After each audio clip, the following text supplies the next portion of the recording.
अस्सलाम वालेकुम दोस्तों, इनसाइड बाय मौज़फ़ फ़ख़र में खुश आमदीद। कप्तान खतरनाक होने के लिए तैयार, प्लान बन गया और प्यारों को माहौल बनाने के लिए हदायत कर दी गई है। और क्या ये कप्तान की तरफ से जो फाइनल चाल खेली जा रही है, क्या इसको हम अंजाम का आगाज़ यानी बिगनिंग ऑफ द एंड करार दे सकते हैं? क्योंकि कप्तान की ज़ेर सदारत आज जो पीटीआई का अहम तरीन मुशावरती इजलास हुआ, जिसके अंदर पीटीआई के तमाम सरकर्दा तंजीमी ओहदेदारों और काबीना अरकान ने शिरकत की। उस इजलास के अंदर बहुत सारी अमूर पर जो है वो बात की गई और इन जो अमूर हैं उनका ताल्लुक बराह रास्त जो कि पाकिस्तान के सियासी सूरत हाल से है। और उस सूरत हाल के अंदर कप्तान की तरफ से चंद इंपॉर्टेंट फैसले किए गए जो इस बात का इजहार है कि उन्होंने आज से 2 हफ्ते पहले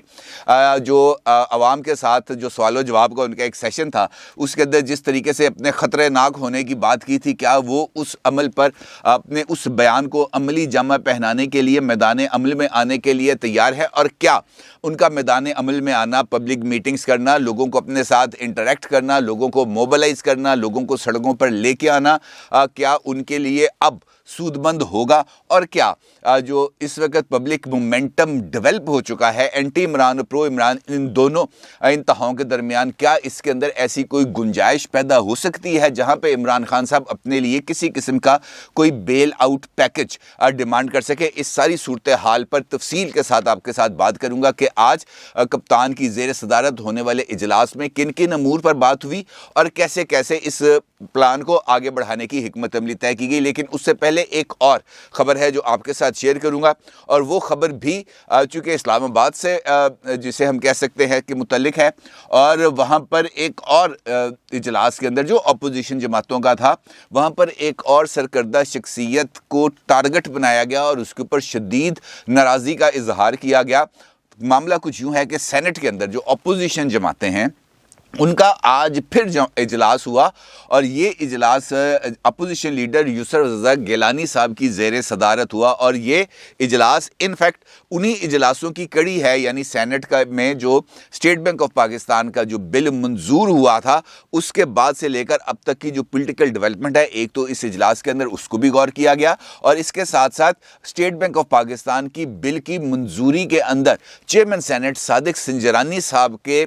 जो किरदार है उसके ऊपर भी बहुत ज़्यादा तहफ़्फ़ुज़ात का इजहार किया गया। और मुस्लिम लीग नून और दीगर छोटी अपोजिशन जमातों की तरफ से अपोजिशन की सेनेट के अंदर बड़ी जमात पाकिस्तान पीपल्स पार्टी से, और पाकिस्तान पीपल्स पार्टी के जो लीडर ऑफ द अपोजिशन है, साबिक वज़ीर आज़म है यूसुफ रज़ा गिलानी साहब, उनसे इस बात का मुतालबा किया गया कि अब सादिक संजरानी साहब के ख़िलाफ़ कोई ना कोई कार्रवाई ज़रूर की जानी चाहिए, क्योंकि सादिक संजरानी साहब ने अपनी इम्पार्शियलिटी के ऊपर, अपनी गैर जानिबदारी के ऊपर एक बहुत बड़ा क्वेश्चन मार्क लगा दिया है। और इसके साथ साथ सेनेटर दिलावर के हवाले से जो यूसुफ रज़ा गिलानी साहब ने अपोजिशन जमातों को जो यकीन दहानी कराई थी कि वो इस मामले को अपनी पार्टी की लीडरशिप के साथ टेकअप करेंगे, उस हवाले से भी उनसे दरियाफ्त किया गया, जिस पर यूसुफ रज़ा गिलानी साहब की तरफ से अपोजिशन के सेनेटर हजरात को ये बात बताई गई कि जनाब, मैंने ये मामला आपके साथ जो मेरी बातचीत जो कमिटमेंट थी उसके मुताबिक ये बात मैंने बिलावल भुट्टो साहब और आसिफ जरदारी साहब दोनों के सामने ये मामला उठा दिया है, और जैसे ही अब उनकी तरफ से मुझे गो हेड का ग्रीन सिग्नल मिलेगा सेनेटर दिलावर के खिलाफ कार्रवाई के लिए, जो है वो चेयरमैन सेनेट को ख़त लिख दिया जाएगा। अच्छा, इस इजलास की जो दूसरी ख़ास बात है वो ये है कि सादिक संजरानी साहब के खिलाफ ये जो दरख्वास्त या जो यूसुफ रज़ा गिलानी साहब पर दबाव डाला जा रहा है कि उनके खिलाफ कार्रवाई की जाए, तो क्या अपोजिशन इस वक्त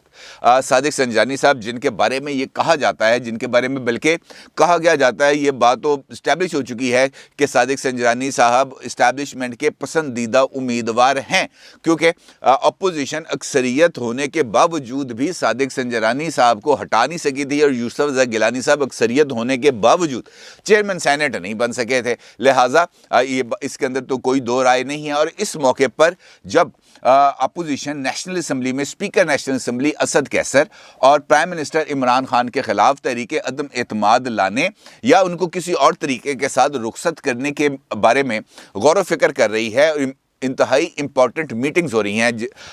जो आज होनी भी है, बल्कि हो रही होंगी इस वक्त, क्योंकि जिस वक्त मैं आपसे वीडियो रिकॉर्ड करा रहा हूँ उस वक्त ये दोनों अहम इजलास जारी थे। मुस्लिम लीग नून का इजलास भी जारी था और आसिफ अली जरदारी साहब की जो मीटिंग है चौधरी बरादरान के साथ,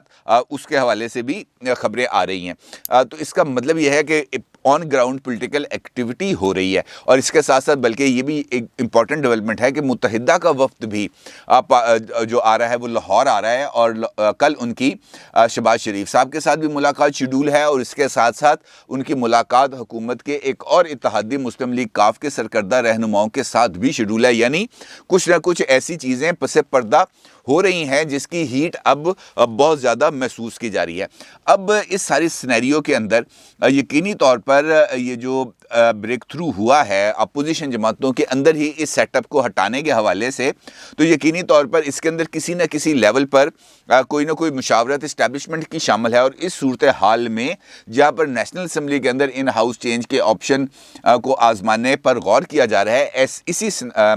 तनाजुर के अंदर अगर हम देखें तो ये फीजिबल नहीं लग रहा कि चेयरमैन सेनेट सादिक संजरानी के खिलाफ भी तहरीक अदम-ए-एतमाद इसी माहौल के अंदर पेश कर दी जाए, क्योंकि इसके नतीजे में जो डेडलॉक है वो दोबारा किसी न किसी लेवल पर डेवलप हो सकता है। अब देखना ये है कि क्या ये जो आज की डेवलपमेंट हुई है सेनेट के अंदर, ये एक सोचा समझा मंसूबा है जिसके तहत सादिक संजरानी साहब पर दबाव डाला जाएगा, या सादिक संजरानी साहब पर दबाव डालने का मकसद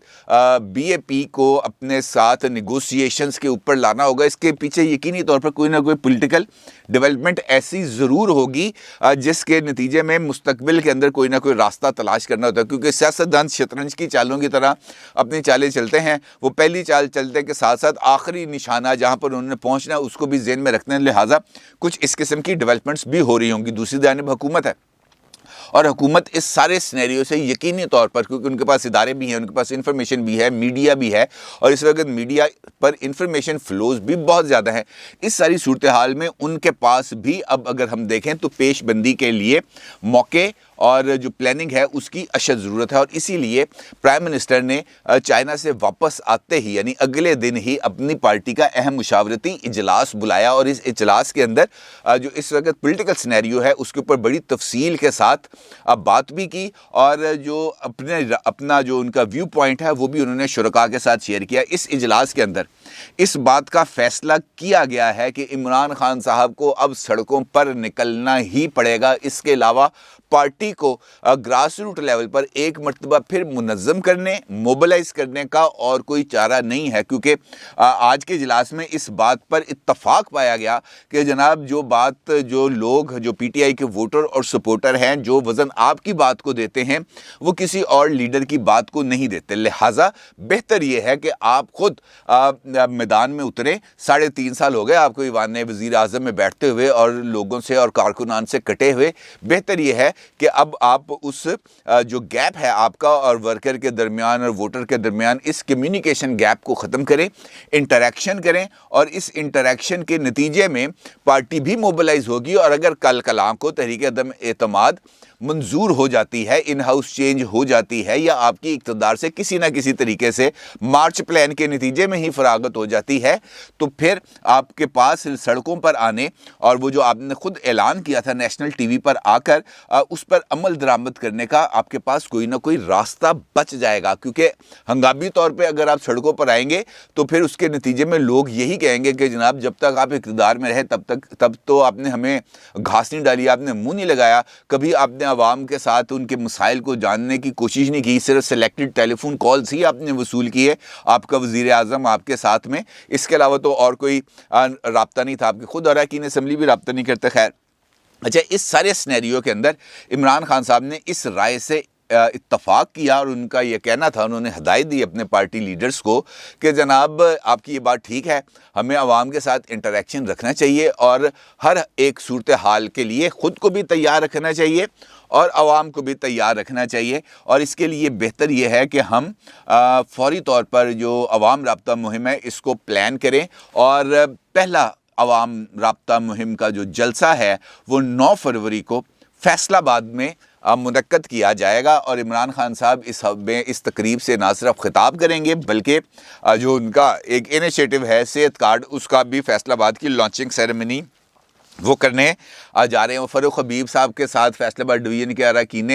اسمبلی کی جو ملاقات کی جو خبر تھی وہ میں نے آپ کو بتائی بھی تھی، اور اسی میں نے آپ کو یہ بھی بتایا تھا کہ عمران خان صاحب چائنا سے واپس آ کر فیصل آباد میں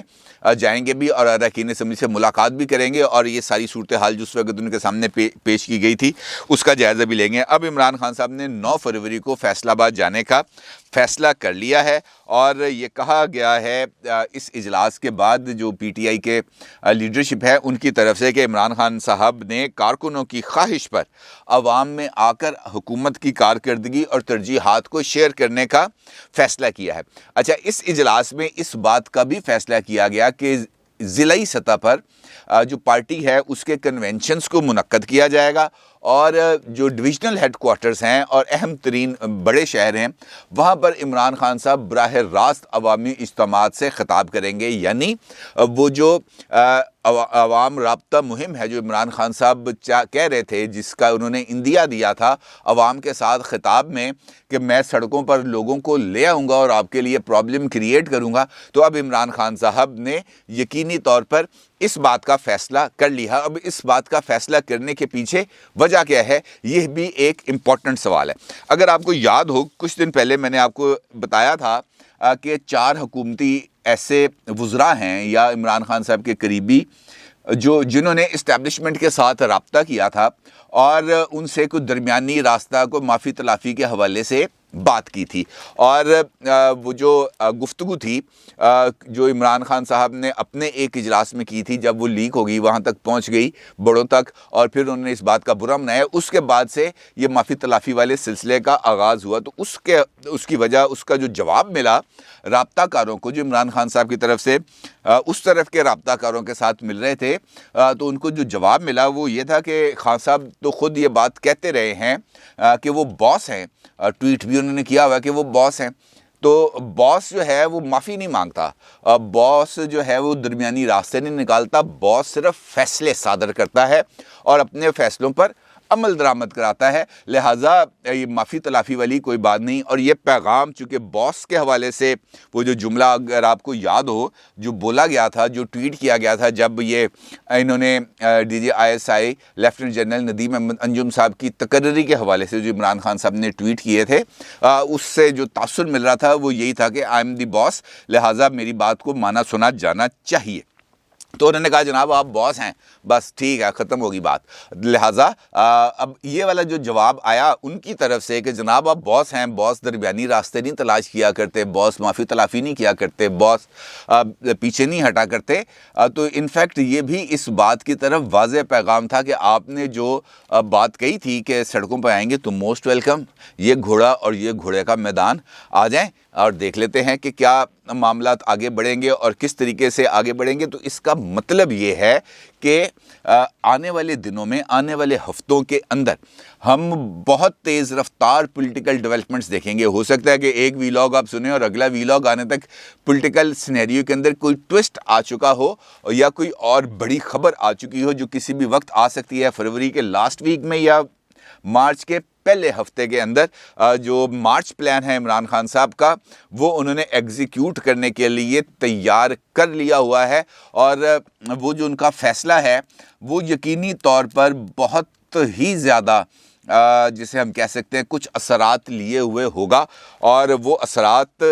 کس حد تک پاکستانی قوم جھیل سکے گی اس کا فیصلہ تو بہت جلد ہونے والا ہے، اب کوئی زیادہ دیر کی بات نہیں۔ البتہ یہ جو میل ملاقاتیں ہیں آنے والے دنوں کے اندر ہم اس کے اندر اضافہ بھی دیکھیں گے، اور مسلم لیگ نون کی طرف سے اب آپ زیادہ تیز رفتاری کے ساتھ پولیٹیکل ڈیولپمنٹس کے اندر ان کی انوالومنٹ اور چینج پرسپیکٹو کے لیے ان کی طرف سے سپورٹ اور ان کی طرف سے پرجوش ہونا آپ ڈیفینیٹلی ملاحظہ فرمائیں گے۔ اپنی رائے کا ضرور اظہار کیجیے گا۔ آپ کو بہت شکریہ۔ اللہ حافظ۔